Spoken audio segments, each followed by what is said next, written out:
Hey guys, what's up? I'm CaptainTurbo and welcome back to Let's Play Final Fantasy VI.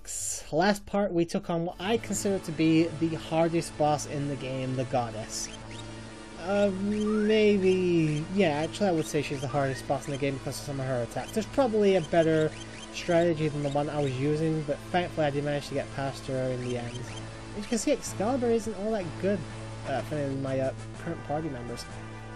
But yeah, now we stand on this pressure plate here with Team Bro. Yes, I'm still going by the free team names. Now we need to get Team Blonde there as well. I'm actually just checking to see if Excalibur works better for any of these. As you can see, it is a little bit better. So I end up giving it to Celeste. Unfortunately, I never really got much in terms of decent equipment for Sabin for a long time. Like I say, he's had a lot of that shit since the first half of the game. I don't remember picking up anything else either, so... and yeah, I'm just pretty much having a look to see what would be best for the team. Magic Evasion will take a bit of a hit, but to be honest, as long as the defense gets a boost, I don't really care about getting away with not getting hit. I give him the Zantetsuken. I think that's how you pronounce it, the Zantetsuken. But I decided against it apparently with the Radiant Lance. Oh guys, you have no idea how happy I am to be on the last two parts. You know, it's been a long journey. You know what, I'll get more into that once we've done the final boss. But yeah, as I mentioned last part, I had a bit of trouble here because I forgot that those two doors pop up out of nowhere once you step on the pressure plate. I forgot all about the pressure plate that Mara's currently still on, actually. Here we go. Final statue here. I'm just gonna rearrange my party members.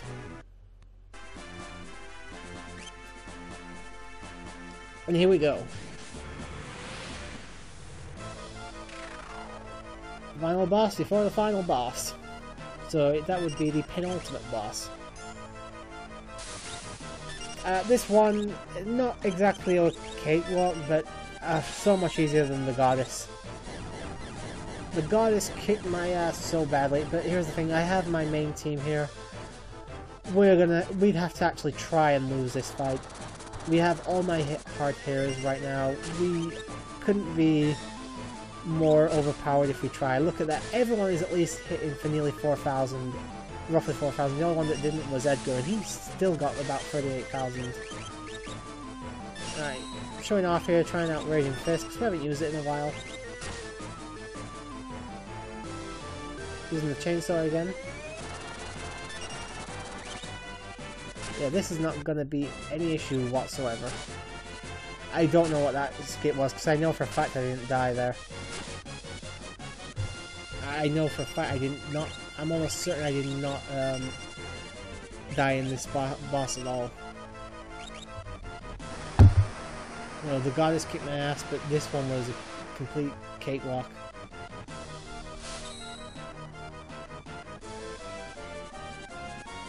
At least in comparison.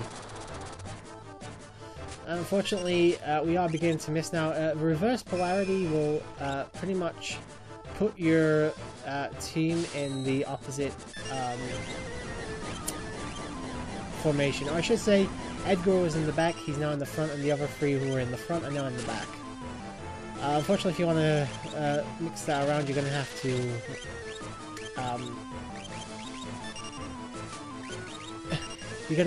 I'll try this again. You're gonna have to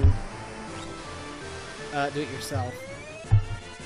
This thing will try and make itself immune to magical attacks, but as you can see, here we have my physical attacker, so that really isn't going to matter to me in the end of the day.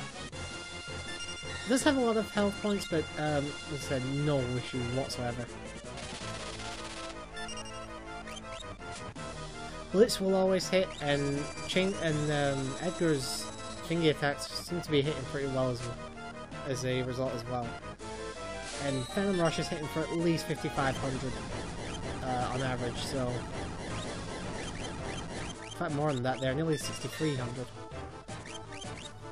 I'm using Drill because, as I said before, and there we go, boss beating. Chainsaw Unfortunately, it has a one-hit kill move that will not work on bosses, so, you know, Chainsaw is good 80% of the time. Drill's always good, though. But yeah, that's that boss taken care of. Absolutely nothing to worry about there. If only the previous boss had been that easy. Actually, it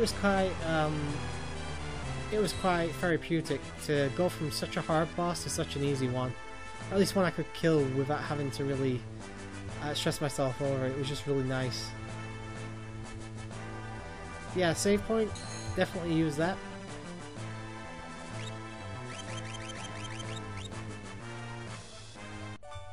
Get a tent going. Because we're at the end of the game. If you've got them, use them. You may as well at this point.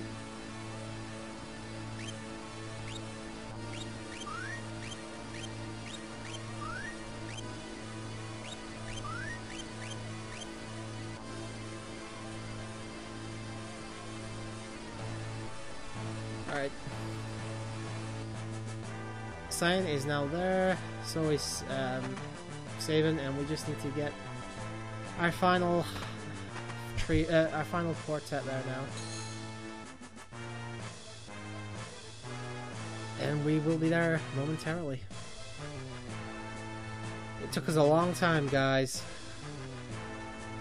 No issue saying I fucked this up more than once, but we're here. We're finally here.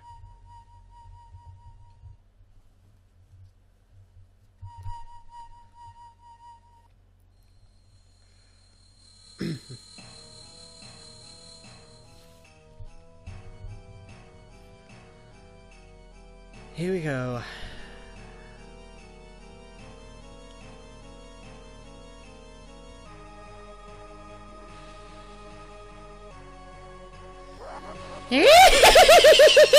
Welcome, friends!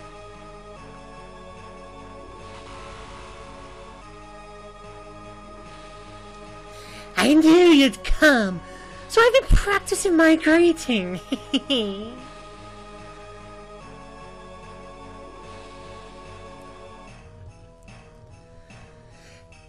How much do you have to destroy before you'll have to... What? I can't actually read that. The screen's too crunched up. I have acquired the ultimate power. Observe! Such magnificent power, you're nothing more than fleas compared to me now. Embrace your destruction. It is the fate of all things. And he just flings Strago and Locker like nothing. To be destroyed, maybe it is, but people can always rebuild, and new lives will always be born.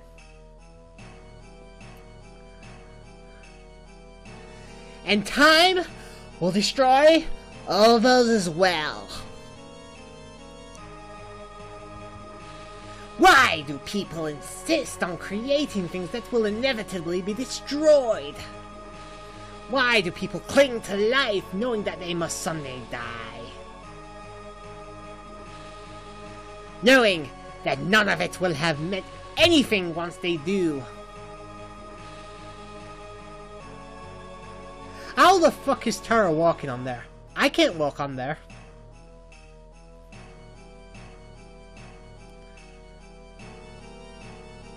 That's actually pissed me off a bit, actually. And Kefka just flings her around.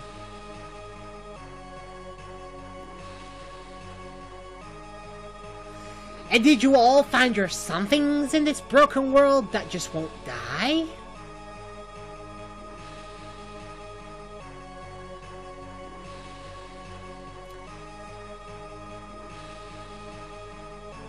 You know what, I'm just gonna read Kefka's and maybe a few of the lines. I'm gonna let you guys just read the text.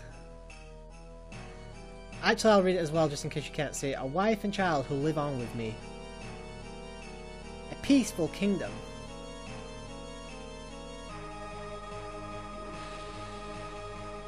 A loving brother who always looks out for me. Yuck, yuck, yuck, yuck,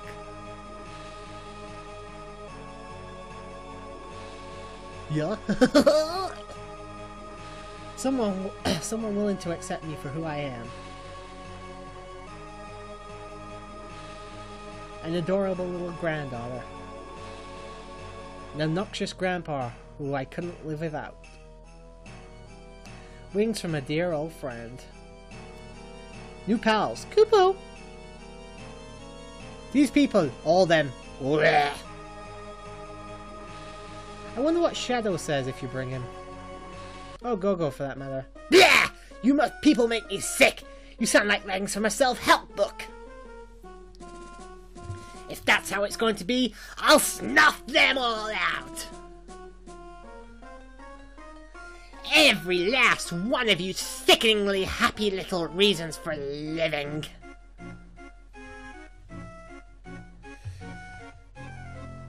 No, Kafka, stop.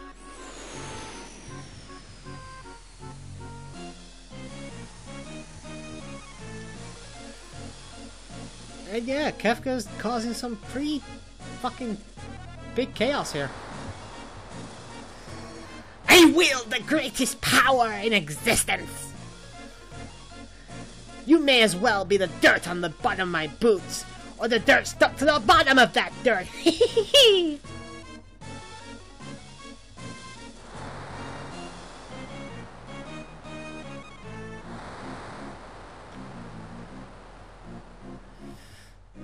I'll destroy everything. I'll create my own emperor of death.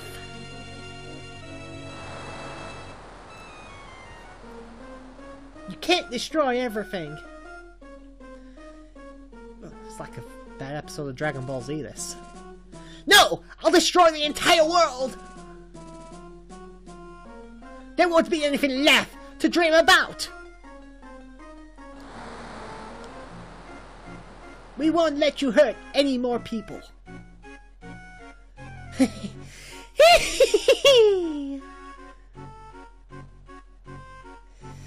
But what fun is destruction if no precious lives are lost?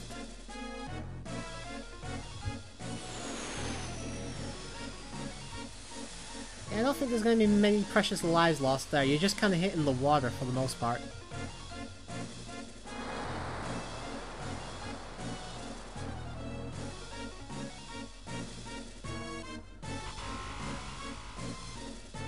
It ends here, Kafka.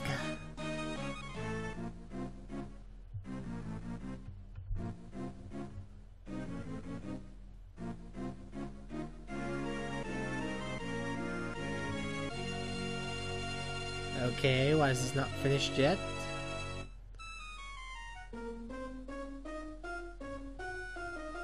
The music is really good. This is just Kafka's theme, but you're getting to listen to this for a pretty long time here.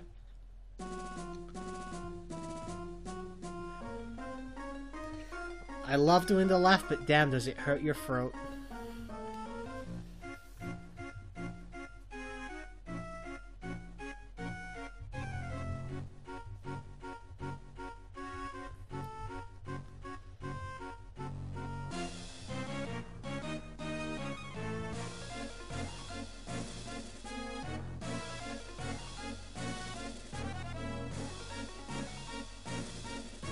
Yep, just gonna edit it around this.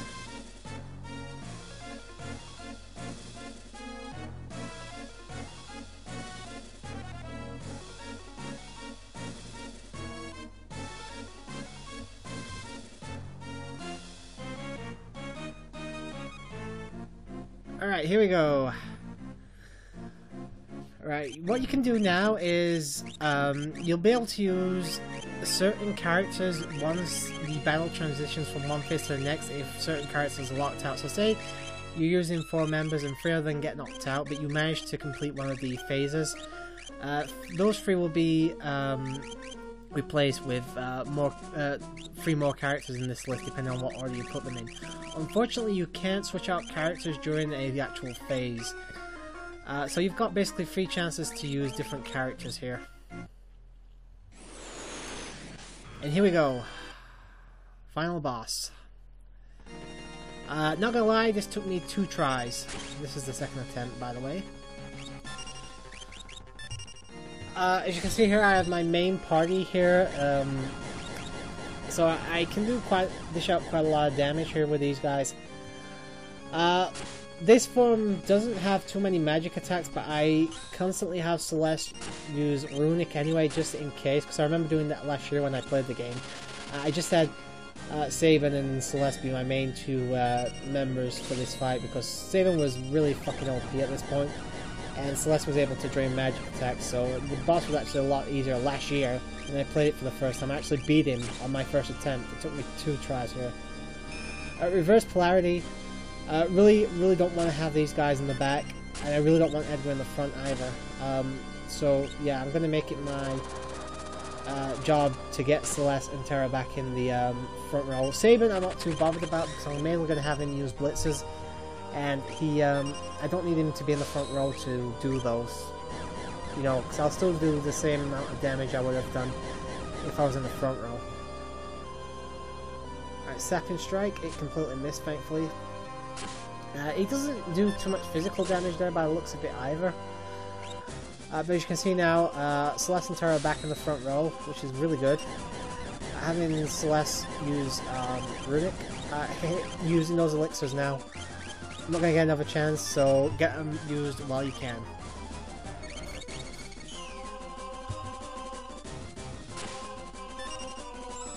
Really good music here, I have to admit.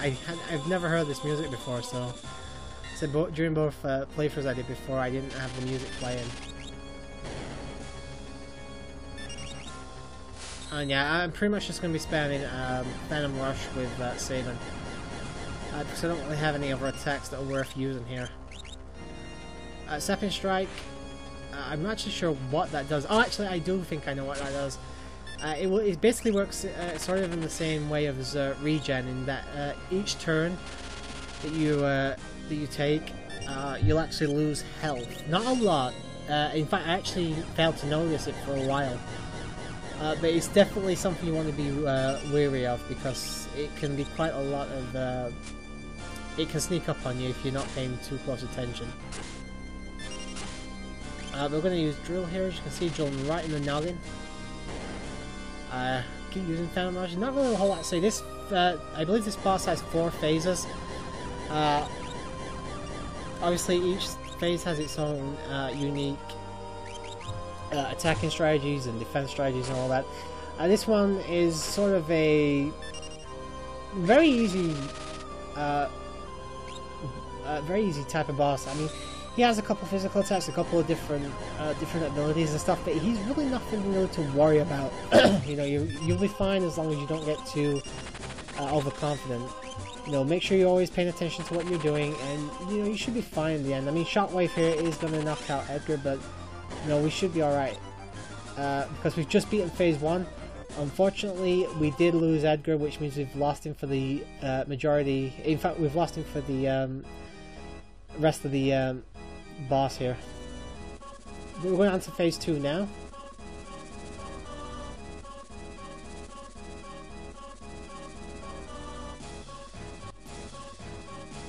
As you can see, Edgar has been replaced with Locke.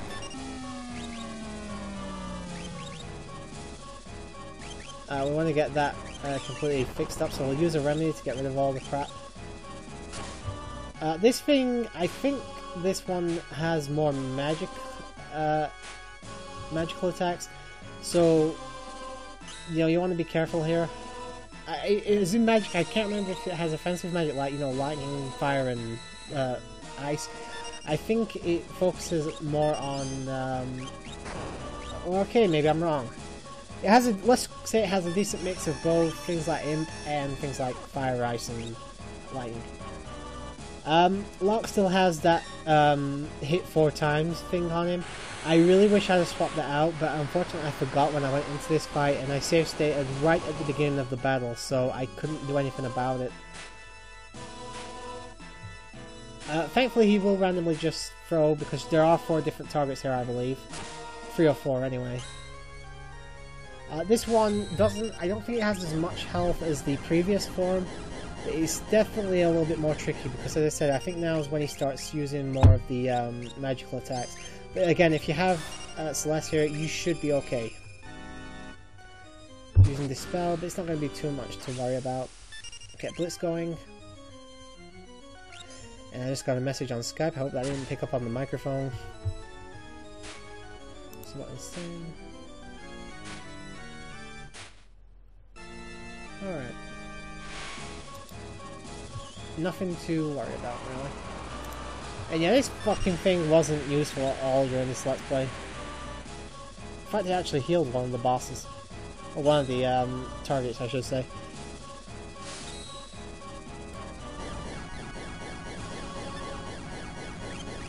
But yeah, Sabin is a fucking godsend in this game. Yep, keep using that runic.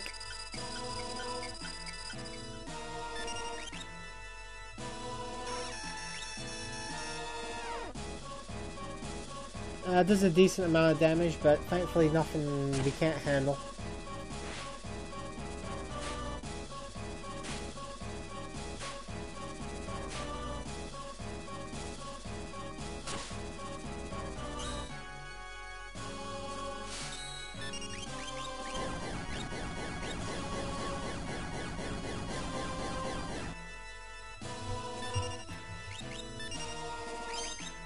Yeah, as I said, always use runic, you know, especially for the second phase. It will really help you here. Unfortunately, things like that maneuver can't be blocked or absorbed.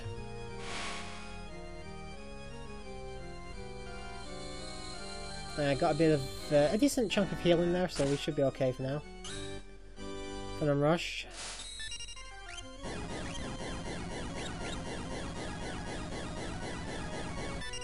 As you can see, so Terry is still slightly losing health per turn, but like I say, it's only like somewhere between 50 to 100, and with her current HP, you know, she should be fine.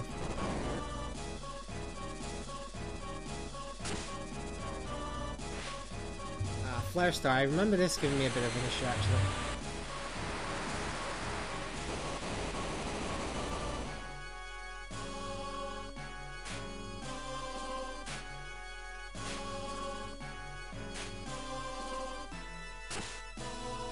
I love the fact that the ultimate weapon looks like a lightsaber. I think that's just such a really fun little detail they put in there. Alright, 10-hit combo. Unfortunately, Locke does take the brunt of this. I think he actually managed to survive though. Thankfully none of my party are really that weak, so it should, unless they get all 10 hits hit, if one of them takes all 10 hits, I don't think it's going to be anything to really worry about. Heistaga, obviously rather annoying ability hit there, used there, because using slow on bosses like this is very unlikely you're going to win. Locke, as you can see, is down for the count from that 10-hit combo, sadly. I can't remember if I revived him or not. He's just sort of glowing there, all yellow.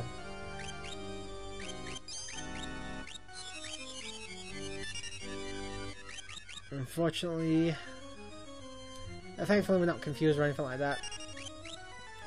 I believe this is something one of the Magitech lasers has, Magitech armors have. At least I think it is. Alright, so I do revive Locke. I'm gonna say though, had more fun fighting this boss than I did the final boss of Final Fantasy 1 though. I think it's just that in that game you've got to put in very little effort. In fact, you can just sort of bum rush the entire game, and then the final boss comes around and you've got to actually think.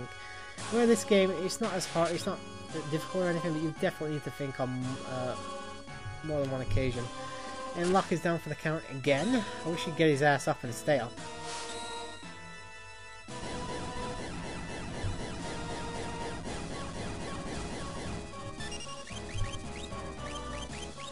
Using another Phoenix down.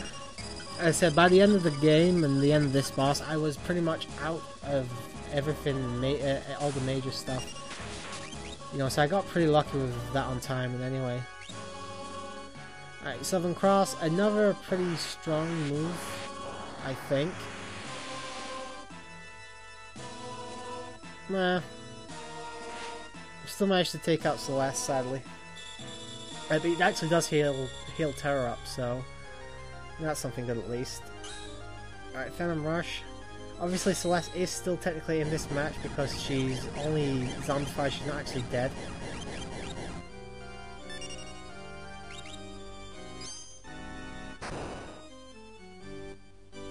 And Gravity Bomb. If you don't know what Gravity Bomb is, I believe it's supposed to half whatever health you have. You know, even if you have like 4 health, it'll only half it to 2. I don't actually think you can kill an enemy with it. At least I don't think you can. So obviously I don't think, because obviously the game's not programmed to like half odd numbers, so I think they'll either go to the most even number they can. Terra is frozen, sadly. I got Flare still going. Obviously, Kefka still has Haste Dagger going, so he's obviously able to cast more than 1 attack per turn. I got Zombie Fang now. Thankfully that missed. I'm going to use Imp. Who's he going to use it on? He's going to use it on Sabin.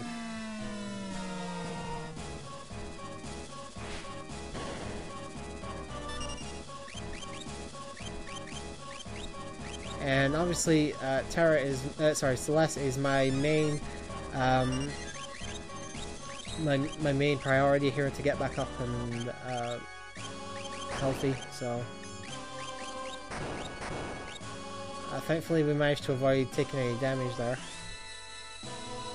You know, got a Remedy going, get Runic going as well. You know, and also hit up Celeste with an Elixir. Because I really don't want to lose her for this fight.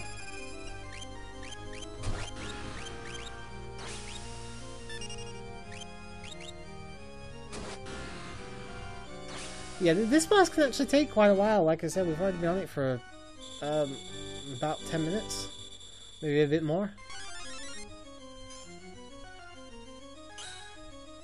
Using Haste Dagger again. I don't want him to have it, so obviously make sure I get to it before he does by using Runic.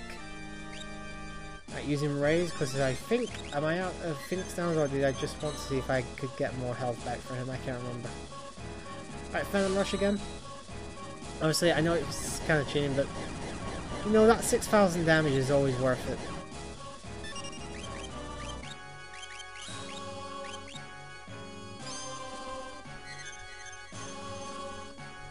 And yeah, I'm using that, I don't know why. I think it's just in case I get knocked out again.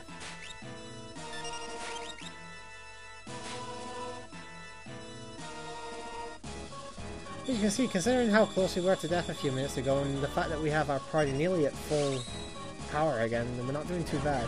Edgar's still down, but you know, we've only lost 1 of 12, I think, so far.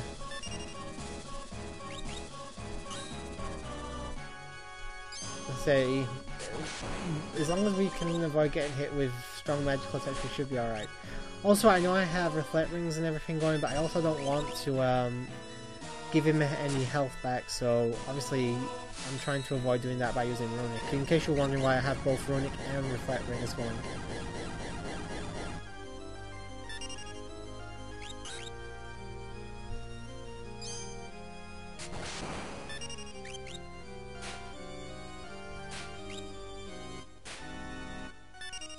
As you can see, we only got this last one on the left here to take care of. And believe it or not, guys, we're coming towards the end of this part. This is a long boss. I had to split this up into 2, otherwise this would have gone on way too long. With the credits and the last cutscenes, it would have taken over an hour. So I'm gonna end this off here, guys. I hope you enjoyed this, and I'll see you next time with the finale of the Final Fantasy VI Let's Play. I hope you enjoyed this, and we'll carry on with this epic boss fight in the next part. But until then, guys, have a good night.